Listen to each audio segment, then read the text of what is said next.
Hello and welcome everyone to tonight's webinar. In this webinar, we're actually focusing on the new features of the premium software, specifically the addition of Navigator. The Navigator software is extremely powerful. So let's have a look at the actual software. It comes as a bundle, and when you download it, some people say, well, where's the CAS software? And where's the non-CAS? Well, the CAS is the blue one. You can see on the little icon on the right of your screen there, it says CAS in very small print. That's the one that goes with the CX2 CAS. Then, of course, there's the red one, which goes with the, obviously, the white sort of fronted calculator, the non-CAS platform. But when you download the premium software, you actually get both. So if you're in a school, for example, that teaches the IB program and your regular classes use CAS, you've actually got access to both, which, by the way, one of the features of the new CAS calculator, the CX2, is that you can turn the CAS functionality off. Kind of useful at times, I guess. But when you download the software, you'll get both in the bundle, and when you're starting your class, make sure you click on the correct one.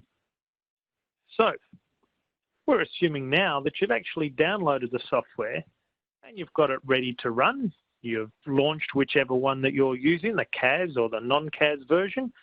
Click on the Window tab and you'll actually see the option at the very top to enable the TI-Nspire Navigator software.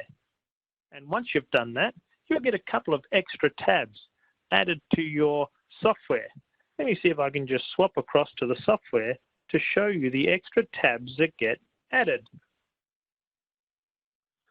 So you can see my software. Normally, when we're running the Nspire software, you'll only see the Content tab and the Documents tab. So you'll see something that looks a bit more like this. But when you click Enable, or for me now, Disable, disabling would make two of these tabs disappear. You can see I've only got the two, Content and Documents. When I click on Enable, you'll see that I've got this one called Class and also Portfolio. If I click on my Class tab, you'll see that there's lots of students there. Well, they're not particularly exciting students, they're numbers. And we also have a Portfolio tab where you can save stuff. We'll have a look at those in more detail shortly. If you're using this for the very first time, you won't have any students here, but that's okay. We're going to cover that in this session, how you set all of these things up. So, Navigator system, you'll need the little yellow caps, and then you can start running a class. First of all, your students will need to log in, and we'll run through that in this webinar. And we'll also look at quick polls and screen captures, sending files, and how to do assessment. We've got some free assessment resources on the TI website. And also something that a lot of people are interested in is press to test. We're also going to look at creating a class. If you've started your software, then make sure you've clicked on the Enable option. So when we create a class, there's a couple of things we can do. We can manually enter the information. That's a bit slow because you normally have the information somewhere in an electronic form. So you can upload it as a CSV, which is what you'll see tonight. The information you'll need is a class name, whether it be Math Methods, Year 10 Maths, or whatever. You can make that up. Or you can use the official title for your class. And the next thing you'll need is obviously the student's first name and the student's last name, and a student username. One other thing you can do is you can put in a student's email address as well. Not such a bad idea. You'll see in the file that I've got that I'm going to include the student's email address. So let me just go across to a spreadsheet because I said we'd upload a CSV file. That's a fancy name for a spreadsheet with all the stuff taken off it. So I mentioned before that we need a class name. I'm calling mine practice class. We need the student's first name, last name, username, and email address. Well, that's optional. So you can see my wonderful class of students here: Teresa Green, Animal, Callum Murray, Bill Board, Bjorn to Joke, Dan Druff, Richard Tater. That doesn't sound very funny, except if his nickname is Dick, it'll be Dictator. And A Gust of Wind, and Joe King, which is pretty much what I'm trying to do, but not so funny. Anyway, here's my class list. I've saved this as a thing called practice class, and I've saved it as a CSV file. So if I go File, Save As, one of the options you'll have down the very bottom is comma delimited file. The only tricky part is you need to make sure you know where you've saved it for the next step. So I'm just going to escape out of there because I've actually already saved this file. So now I'll go back to my Navigator software and I'm going to create or upload a class. So that's this little button in the top left-hand corner in the class tab with Navigator enabled, and I'll click on that one and you'll see my option: manually load them in or use a CSV. I'm going to use my CSV and click Next. Then I get to Browse, and here's the tricky spot: where did you save it? All right, I'm pretty sure I called mine in professional development webinars for 2020, and I think we called it Navigating Premium Software. There it is. There's my practice class, CSV.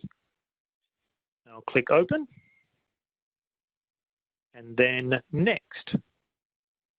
And it says, you've got to put the fields in, dummy. All right, so class name, there it is. So you can see the headings that I put on the spreadsheet is what's appearing in these drop-down lists. So they don't have to be exactly class name, first name, last name. You could call it Christian name, surname, whatever you like, as long as they make sense to you. I'm going to leave section name blank. It's not a required field, but if you have classes where you have, let's say, more than one, you might want to run it that way. I haven't. I've got a practice class. So I'll put in the student's first name and the student's last name and their username. Now, the username can be the same as what it is for their school network or something that you make up, as long as it's something that the students can remember. I'm leaving password blank because that way the very first time the students log in, they can set their password then. You could set it now, but the students don't have the option to change their password. It's just whatever you set it as. So general practice, I leave that blank. I am going to put something in the student ID field, or I could put in, let's say, their email address if I wanted to. So if I put the student's email address in there, that means that when I'm actually collecting information about the kids and saving it on my computer, I can actually email it home to them using a mail merge. More about that later. So let's just click on Next. So it says they've been added successfully. Click on OK. And now in the top right-hand corner of my screen, you can see I've got the option for practice class. And there's my group of students: Dan Druff, Teresa Green, Joe King, Bill Murray. We can move them around, some distance between them. Oops. So you could put them in some sort of seating order if you wanted to. Doesn't really matter, they're just icons. There they are. And we're ready to start. We've created a class. You'll notice that their names will automatically be added to the portfolio. So let's go back. We're ready to start our class, so we need to make sure that students are connected to our network. We need to make sure that we actually plug the access point in. That's the little tool that allows you to communicate with the students wirelessly. And also, of course, you need, as a teacher, to make sure you hit begin class. A number of times where I've started a class and the kids can't log in, we're trying to figure out what did I miss, and it's usually because I forgot to press the begin class button. You'll see that one in a minute. And then we need to make sure the students have got their Wi-Fi adapters attached to the top of the calculator. That's the little yellow hats. And that the students connect to the network and log in. Now, if you're trying this at home for yourself with the calculators plugged directly into your computer just via USB, or if you want to try multiple students, if you can access 2 or 3 calculators, you can have multiple students, pretend students, logged in and practice what we're doing. In that case, you don't need to worry about the network thing because it's plugged directly into your computer. But let's proceed. This begin button up in the top right-hand corner, you'll see it says begin class. It's now ready for my students to log in. Now, let's get Dan Druff to log in. Let's suppose Dan can't remember his password, or his username.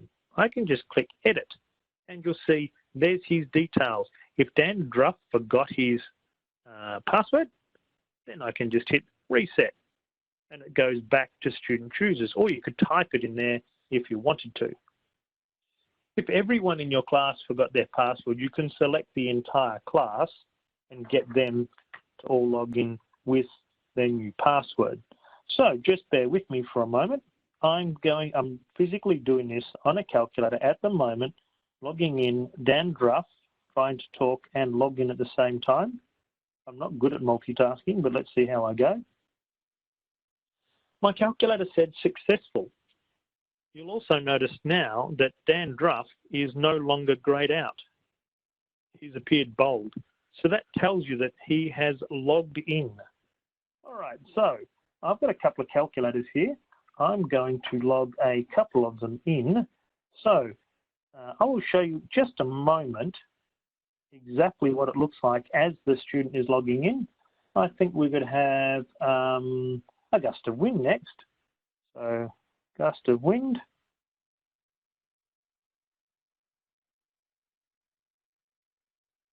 So gust of wind. Now, interesting, gust of wind has a little exclamation mark.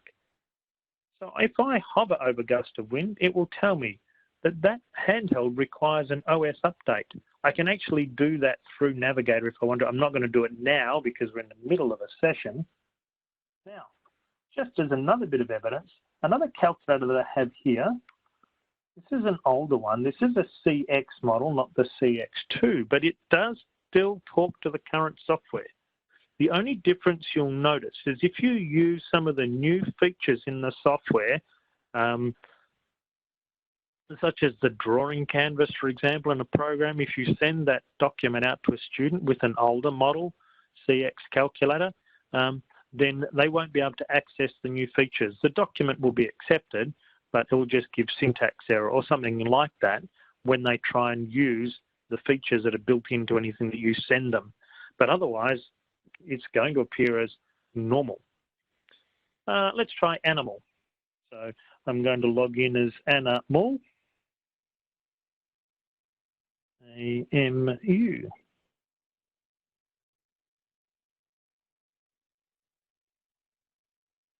So you see the little exclamation mark also next to animal, and that says that they have an older model calculator or an older model operating system.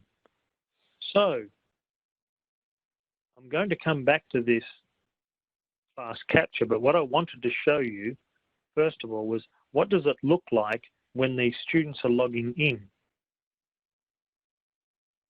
So now the only catch is I need to remember which one of my calculators belongs to Dan Druff. Let's see how I'm going. I've picked the right one. So pretend this is Dan Druff logging in. You can see there's an option for network. As I said, because my calculators are plugged in directly to my laptop, I don't need to select the network. So I just get them to log in. Normally, they would choose option 6, and it would display your access point name. I have really creative ones like red access point, blue access point. But because these are connected directly, I don't have to worry about that step. So if you're practicing, skip it. But the one that you do need to do is log in. So that's option 5. And you can see the username for ddruff. Can't see the password, obviously. And then once they've filled all the details in, they click in, log in, and they're good to go. So that's all there is in beginning a class.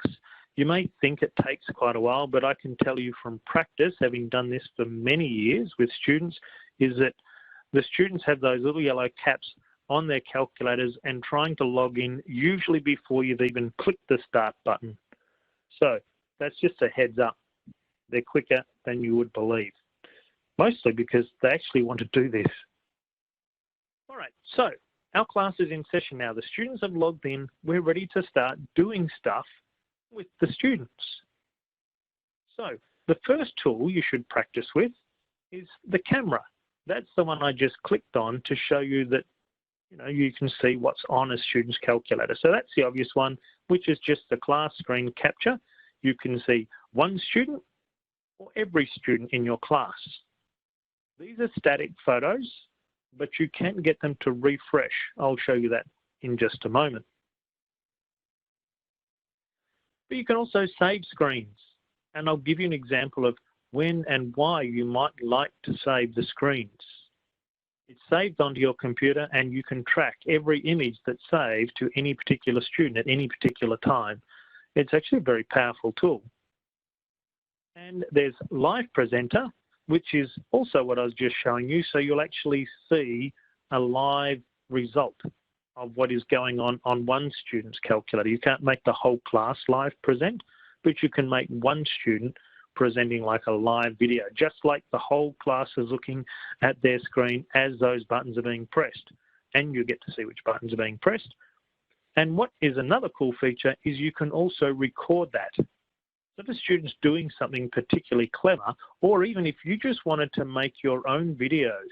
So if you're doing some online learning for your students, for example, and you want to create a video of what to do on the calculator, you can do that with this premium software. Plug your calculator into your computer, start a session, log in, choose the camera tool, make it a live presenter, and start recording. And it will record everything you do on your calculator. It saves it as an MPEG file, which you could then upload to your school server, to YouTube, wherever you want to save that video.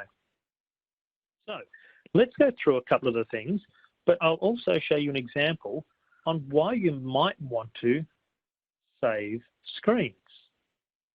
So let's keep this question in mind as I jump back onto the calculator. We want to find two perfect squares that differ by 47. You can try that one now if you like. And we also might ask a follow-up question just to keep the students engaged. How many solutions can you find, giving the impression that there's more than one? So two perfect squares, we'll assume they're whole numbers, that differ by 47. That's the problem we're setting the class to solve. So I'll go back to the class, and that camera tool, which is up here, you can view that. Doesn't matter whether you're in documents, portfolio, or class, you can view the little camera tool. This is the environment you're probably more familiar with, but I'll click on the camera tool and I can do capture class. Capture page just means what's on my computer screen. I'm more interested in capturing the entire class. Now, if I select class, that will include everyone that's away today as well. Not particularly helpful unless you're using it to mark your role. So I'm going to select just the ones that are logged in. You could select individual students, but I'm going to choose just the ones that are logged in, so it will not display the kids that are not here. Click on OK, and nobody started the problem yet. That's a bit sad. Now, up in the top right-hand corner, it says auto refresh. So what that does is every 15 seconds, it will grab an image of every single calculator screen in your class. Now, every 15 seconds is probably a bit rapid for this. remembering if it's doing this the whole time, that's also pulling up power out of your students' calculator batteries. So what I'm doing on the calculator at the moment and trying to talk at the same time, as I said, not sure whether that's going to be successful or not, but let's just start to play. We needed a difference between two perfect squares of 47. So we've set that task for the students to solve, and we can just kind of watch what they're doing as we go along. So you can see that Dan Druff has made some sort of a start to this problem. And it looks like Gust of Wind has also started pressing some buttons. So we're sort of watching what these students are doing at the moment. Let me just try and get them all on something different. So, interesting. Gust of Wind has opened up a spreadsheet. So right now would be a really good time to save those photos. So I just click Add to Stack. So the students are still working away, and I'm just doing some calculations on one of these calculators. And let me just put some equations and stuff in.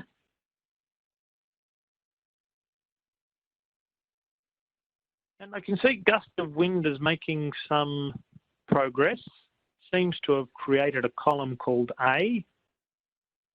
I might be interested in what he's doing. I could make him the presenter to the whole class and get him to explain. But at this particular point in time, I'm just monitoring them. So as they make more progress, just click on Add to Stack, and you'll see that it's created two frames. So I can go back in time to see where the kids are at a couple of minutes ago, or where they're at now. And at the end of the lesson, you can save all of these frames and monitor any one student's individual progress as they were exploring this problem. Let's just have a look at Anna Mull. If I double click on her calculator, you can see it just enlarges for the whole class to see, or you could have this just presenting to yourself. So she's attempting to do something with the solve command. She's making some sort of an algebraic attempt. Dan Druff seems to be just doing some guess and check, whilst Gust of Wind looks as though he's probably going to start looking at differences. And that's a great way to solve this problem, by the way, is looking at successive differences. So if Gust of Wind goes into column C and starts finding the differences between consecutive squared terms, you'll see they go up by odd numbers. The difference between the first two being 3, then 5, and then 7 and 9, and eventually he'll get to 47 and find two different perfect squares that differ by 47. Now, they're only ones that are increasing by 1, but you could try different ones. So, interesting problem to explore. And the make presenter. So once you've actually got a student selected, if you want to make them the actual presenter, you click on that one, and that's where you get the live video feed. So, for example, if Gust of Wind, and you can see his name is down the bottom, Gust of Wind. If you want the student to be anonymous, you can not show their name, but I can tell you from experience, the first thing the student will say is, "Oh, that's me." So that kind of blows the anonymity out the window, but you know, it's a start, right? So Gust of Wind is looking at this numerically and seeing that the difference between those two is 3 and the next two is 5, and they could keep on, they could fill down and so on and solve this problem. And hence the idea of, well, maybe you can solve more than one, or find more than one solution rather. And you'll see also down the bottom the option to start recording. In other words, record what Gustav is doing. And you can show the keypad history if you want, which is what buttons they pressed. I'm not a big fan of watching what buttons people press. So that's it for our live screen capture, presenting to the class as a video, recording them, and even adding stuff to a stack. Now, this is the interesting part. We are still on the screen capture tool. It's actually two different windows for the one application. If you have a look down the bottom of the screen there, you'll see my little navigator icon has two parts to it.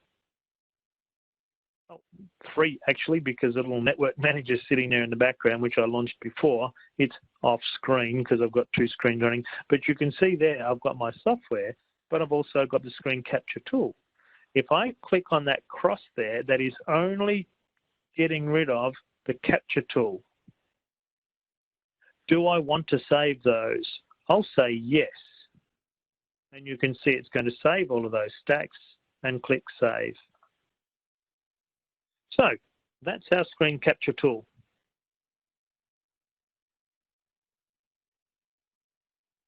All right, now that our class is in session, we can also run these things called quick polls, little ballot box that you'll see on the software. So what's with a quick poll? Quick poll means that every student can respond to a question. So normally if you're in class and you pose a question to students, the next challenge you have is, which one are you going to choose to answer the question? Now, I've seen some people with IC poll sticks and students' names on it, but it's still limited. You are still only asking one student. Granted, if you're literally randomly selecting students, you would hope that most students are then thinking about it. But there's still a level of anxiety when they have to respond to that question in front of the class. But what if the responses are, to the class at least, anonymous? And every student gets to respond. Now every student has buy-in on what you are doing. Every student now wants to know, was I actually correct? I've committed to a response. And you'll see the sorts of things we can ask in a quick poll, but as a teaching tool, having every student respond is extraordinarily powerful. There's a large range of question types. We're going to experiment with a couple in a few minutes. But really, once you start playing with those question types, you can be extraordinarily creative. You can use it to capture data. Responses can be timed, so if you want to have it as a quiz or a game, you can actually see who answered first. So there's so many things you can do with a quick poll. And you can save the data and redistribute it to the students. That's pretty cool. So let's have a look at some really simple quick polls. Let's try this one, true or false, and people can put their answers in the chat space on the webinar if you like. True or false, most people have more than the average number of legs. Now I am fully aware of the ambiguity, I guess, of the word average, but let's throw it out anyway. So, how do I get to a quick poll? As I said, it's the little ballot box. Here it is up the top here. I'll click on that. And for this one, it's true, false. You can see there's a lot of different options here for my question types. So I'm going to select true, false, and insert. It goes into a document, so you can actually set these up. You can see I've got a couple of them set up down the bottom here. So let me just type this in for a moment.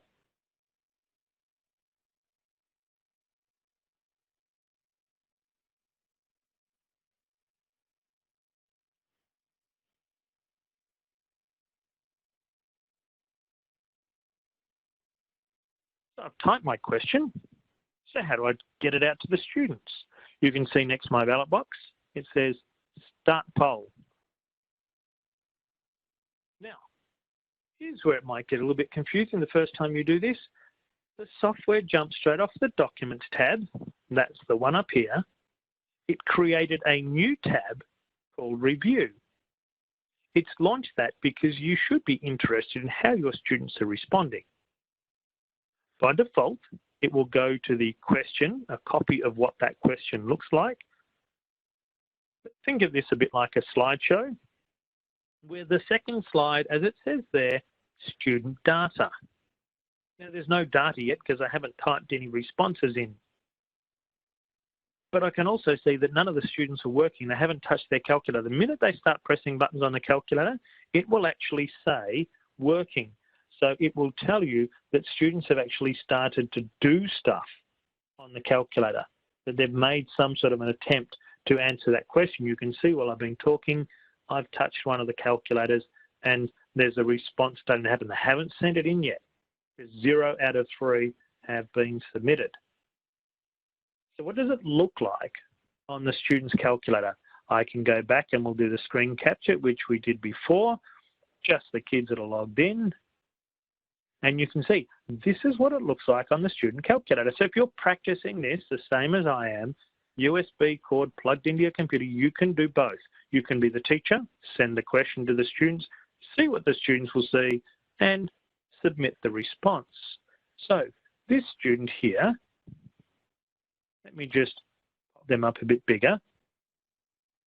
They've selected true, but they haven't submitted it yet. If, on the other hand, they're ready to submit, all they need to do is press the doc key, D-O-C, and a little drop-down menu will appear. And when that drop-down menu appears, the option is to submit answer. So you can see there, option 1, submit answer. And on the left, you can see there, 1 of 3 students has submitted a response. Here, don't forget, we're just looking at a screen capture, so it's just refreshing every 15 seconds. Now, one of the other students may have gone off to do something else, and I don't mean outside the classroom, I mean they're fiddling around with their calculator. It might be something that revolves around a calculation, and you can see that they're no longer on the quick poll, but they haven't submitted anything yet. But have a look on the left-hand side of their calculator screen. They've got calculate, graph, and quick poll. So if they're off working in a document, doing some calculations, all they need to do is go to option C, and they will return to the quick poll. So it's the easiest way if you're wandering around the classroom to see whether or not a student has responded to the poll. So I better send some of these responses in. So on the left-hand side of my screen, I can see 3 of 3. Let me get rid of the screen capture. 3 of 3 responses submitted. Now, if I'm doing this with a class and we're doing this live, generally speaking, I do not have the student results. I do not want to sway them one way or the other. Normally, when I'm doing it, this is what the students will see. They'll have no idea on how students have responded, how their classmates are responding, because we want their honest answers here. And you'll notice even when I change this, I still don't know who has submitted what. It's effectively anonymous. Unless you do this, you can hover over the word false and it will tell you who answered what. Or hover over true and it'll tell you that Dan Druff thought that was true, which by the way it is, just as a bit of a fun question to ask. There's some tools over here which we can use, but also clicking on here, because we said you could do a timed response, we can order the questions by who submitted first and who submitted last. We can see who's not logged in, who hasn't answered, all sorts of things in that little review toolbox. Once all your students have finished answering, you can press Stop Poll. It'll stay in this review space so you can discuss it and engage the students in that way. Or you can go back to class, documents rather, and see the original document that you created. If you go on to class, now this is where it gets cool. This is like a record of what we did today. So you can see there's a quick poll has been sent out to students today. And if I right click on that, I can save all the student responses into the portfolio so that I have a record of who answered and how they answered. Because whilst it was anonymous on the screen to the students, as a teacher, you will know who answered what. And that doesn't matter quite so much to the students. Sometimes they just don't want to be embarrassed about what their friends thought of their answer. Perhaps they got it wrong. All right, so that was a true and false question. So what other questions have we got? What about write an equation that passes through the point 2, 3?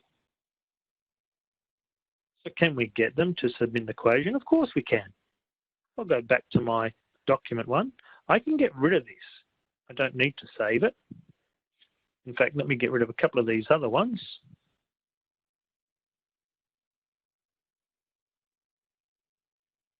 So let me try this new one. You can do insert question, but I'm going to do another quick poll. And this time, let's put an equation in. Could be in the form f of x, y equals. So equation, I'm going to be very brief here. It'd be good if I could type through. And I think I said 2, 3. Now, we might want to allow the kids to have some sort of a prompt, some sort of a way of checking it. They could, obviously, when you send out the quick poll, as you saw before, go off and check it on a graph application. Or, over here, there's a nice little toolbox. And look at this. We can include a graph preview so that the students will see a graph of what they're doing. And if you find that that's kind of a little bit weird there, you can make it a wide or narrow, change the screen layout a little bit, allow students to show working out where you want the prompt. If you set this up before class, you could even include what you're going to accept as a correct answer. But for now, I'm going to start the poll because I'm interested to see what students will answer. You're quite welcome, of course, to send in an equation through the chat. I haven't seen an equation come up yet from anyone, so I'm going to type one of my own in. Now, notice I didn't ask for a specific type of equation, just an equation that passes through 2, 3. So let's try this one. I'm just going to type it in on my calculator, as I pretend to be one of the students, of course. Now, the interesting part is the student actually sees the preview of the graph as they're typing it. And of course, the same as before, once they've got their equation in, they just press Document and Submit. Now, you'll notice once again that the software has automatically jumped across to the preview screen. Now, I'm going to change my screen on the software in just a moment. I'm just going to submit one more. So we've got 2 answers. Remember, we can see who or how many responses we have down here. We can click on here and we can actually see the equations. But we can do way more than that. Down in the bottom right-hand corner, you don't have to look at data. You can have a look at the actual equations as they come in. So we can see whether or not the equations appear to be going through 2, 3. If I right-click on here, there's some graph tools that we can use as well. So we can decide whether or not, for example, we want to display on here, under Windows settings, I could show a grid. That might make it easier to see whether or not we're passing through the point 2, 3. I can select one of those graphs if I want to, and I could mark it correct. And it appears as though this one is also correct. I could add some more information. Individualized student responses. So now the graphs have different colors. And if I hover over it, I can actually see the equation that the student has submitted. So this one is obviously a parabola. They've got in turning point form. And where it's really interesting, this one has been marked correct. It says that. I could mark the other one correct, but Dan Druff has done it that way. Perhaps another one. Let me see if I've got another. I've got another calculator here, which I can still do. Let me just submit that one. And look at that. There's a really easy answer. Y equals 3. Now, of course, if we were doing relations, the student could have put in x equals 2 as well. That would have worked. So we've got 3 equations all passing through the point 23. If I'd said, give me a straight line that passes through the point 23, then sadly one of those answers would be wrong, but we might get an interesting family of curves. So that's the graph type option. So you can see you can be very creative here. All right, let's have a look. Are there any other question types of interest? Well, you can see there's lots of question types. But let's have a look at another one. This one's more of a data collection style. So how far do you live from school? And at the moment, how long does it take to get there is kind of irrelevant, but let's proceed with that option. So again, I'll go back to the software, remembering because I asked a question, it's on the review space. Now I've already stopped the poll. So if I want to go back, I could ask another question from here. Most people tend to like doing it from the document screen. They can see what questions that they've just used and so forth. So let me just start a new poll. This one I'm going to do as lists, insert. So how far and very abbreviated version, how long, and we're talking about time there. Let's just make sure we write time. You can label your lists if you want to. You could say distance and time so the kids don't muck them up. It doesn't mean they were, I've told before, it doesn't mean they don't muck them up. It means that you've now got an excuse to say you got it wrong if they put it in the wrong spot. So I'll hit start poll, and now the students get exactly the same screen as what you're seeing on my computer there, and they can, and of course the downside is I didn't tell them what unit, so the students can still, you know, make stuff up here that would be kind of irrelevant, but that's another interesting discussion point, I guess. I'm just going to submit one of these so you can see what it looks like. So you can see, again, on the left-hand side, student data. And this is one where it doesn't matter quite so much if students can see what's going on. Perhaps it might be a prompt as to, you know, we probably need to say how far in kilometres and time in minutes or something like that. So let me put another one in. So another student's data, and let's put some more info. And of course, in this particular case, I haven't asked for units. We don't want the students putting units. However, if you've actually done units on these calculators before, you'll be fully aware that you can put things in meters and the calculator understands it. You can put things in kilometers and the calculator, and time in seconds and minutes, and the calculator knows what all of these things are. So let me just do one more.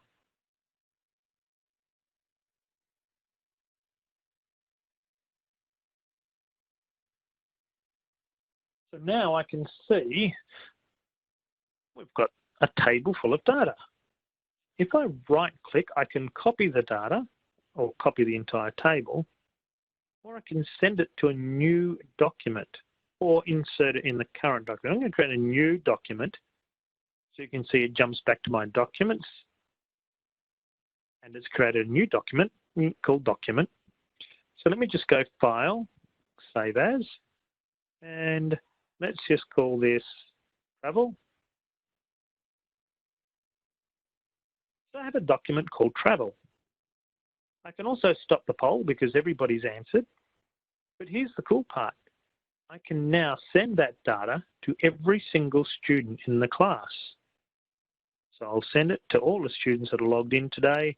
Now every student in my class has a copy of that file, which means then obviously they can do things like let's insert a data and statistics application and maybe graph time and distance travelled and see if there's some sort of a relationship between how far you live from the school or and the time taken. You could reverse the order of that. It's up to you, depending on what you want to measure.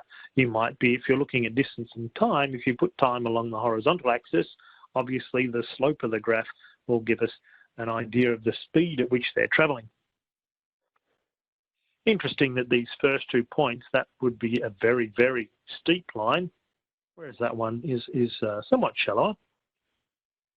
So I'm thinking that maybe these people got a lift to school and this one didn't.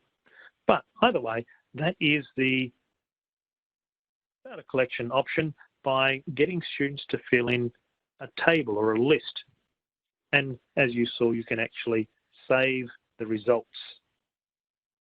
In that session, you also noticed that I was able to send stuff to a class. Another really powerful feature of the software is you can send stuff to the class. That could be a single activity. It could be the table of values that we just created. It could be a question file, which is what I'm about to show you. Or it could be an assignment. Now, here's the beauty of an assignment. If you send an assignment out to the class today and they don't get a chance to finish it, you can collect it back from the class. Then when you start your next lesson, you just click on that file that you collected and select redistribute. Then every student gets their own piece of work back, not a general one, but the specific file that they were working on. So in areas like Victoria, for example, where students do a SAC, you can collect that from the students and then at the end of the lesson, or at the start of the next lesson, redistribute.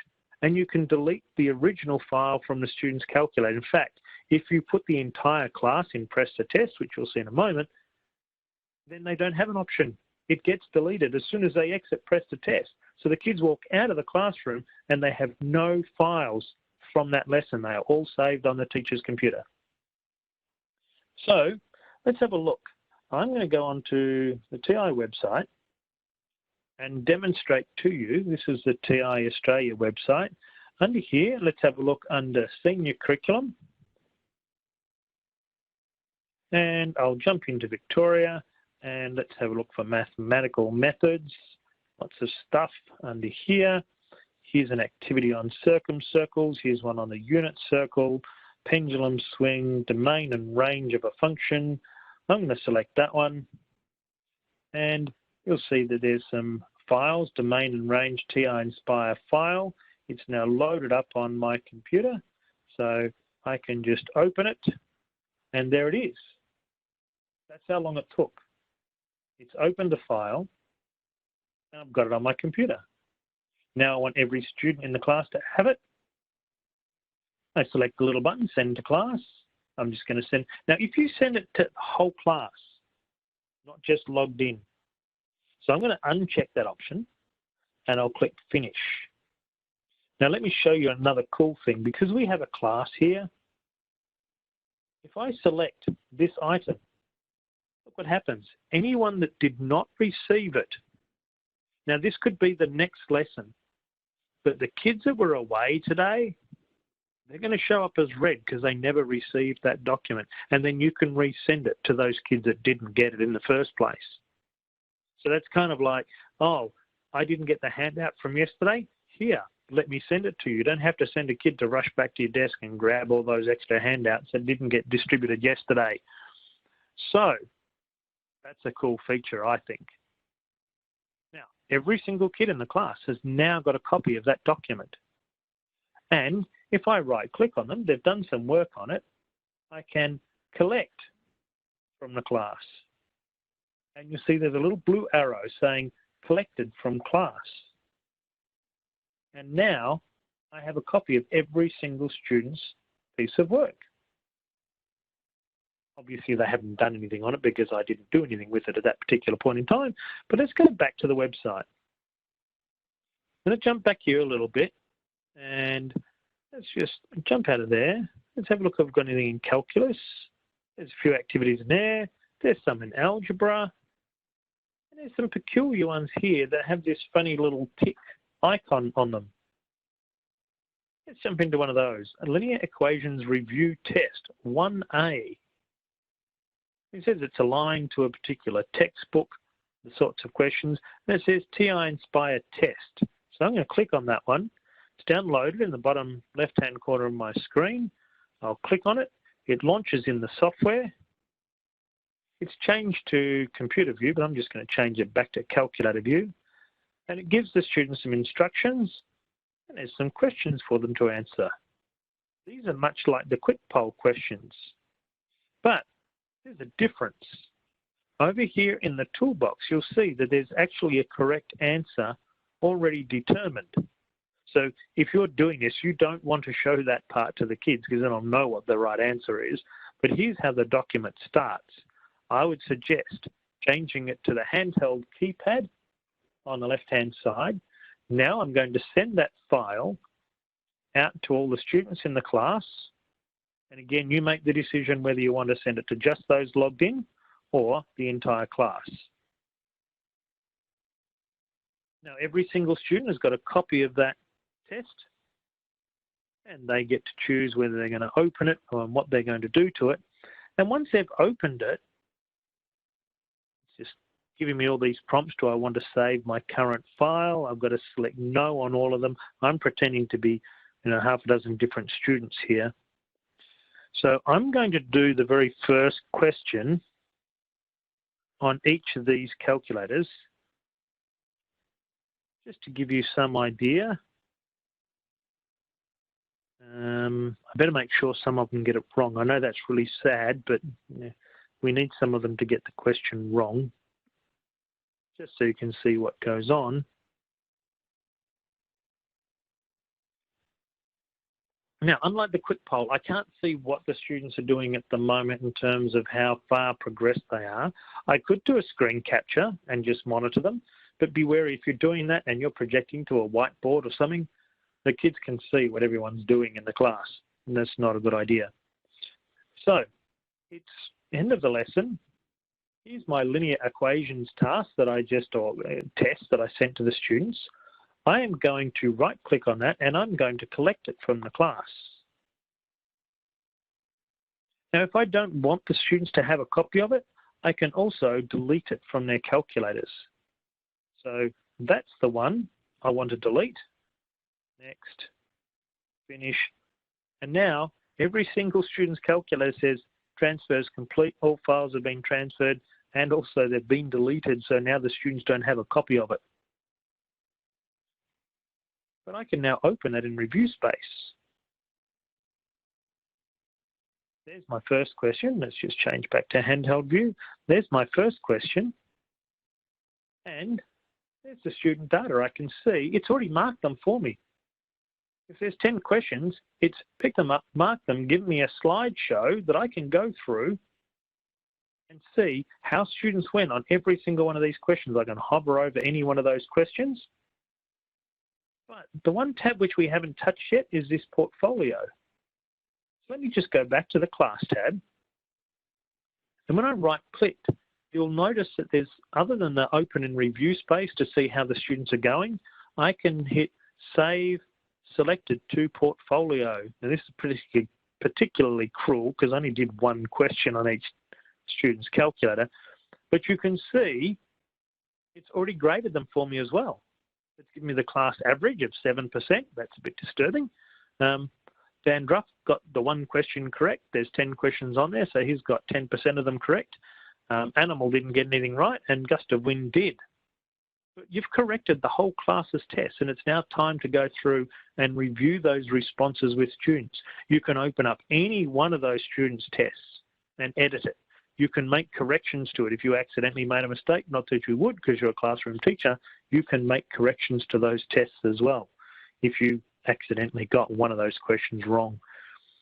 And the last section, because we're just about out of time, is this idea of preparing student handhelds. There's a little icon up in the top toolbar that allows you to set document settings. That is, when you're starting the unit on trigonometry, and you want to make sure every single student is in degree mode or radian mode, you can do that for the entire class. You can update their operating system, or indeed you can enter or press exit, press to test. Let me show you that one before we finish up for the event. Documents.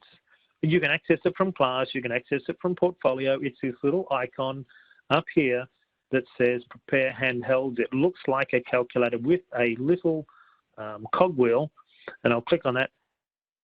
Scratch pad, set Default document settings, make everybody start in degrees. Everybody can start with float 6. Let's just change it. Everybody, you could confuse them. Let's do it in gradients. Real or complex mode, whatever you want. And then hit send. And look at that. Version mismatch. That's because this particular student doesn't have an up-to-date CX2. And the one setting that they will be missing, let me just go back to it, is whether or not the calculator is going to be in CAS on or off. So that's why that student's calculator is coming up with an error, because it doesn't know what to do with CAS on. Right, so there's an example of a mismatch from the calculators. Because it's an older style, you can't turn the CAS functionality off. But you could enter press to test. So remember before I said about having an assessment, put all the kids in press to test. I'll do that now. You can decide what functionality you want them to have access to, and then enter press to test. Enter press to test. It's now preparing all of the student calculators so that they'll go into press to test. They'll automatically switch back on. And for this demonstration, I want to have a look at the class tab in just a moment. Some of these calculators are switching on, watching. I can hit done, class, and look at that. Padlocked. Oh, animal, her calculator is not padlocked. It says an OS update is required, and because it's the, it is still restarting, but it isn't locked yet. So that tells me all of these calculators are locked down and these students are away and they're in press to test. So now anything I send them will automatically be deleted when I take them out of press to test. It's a pretty cool feature.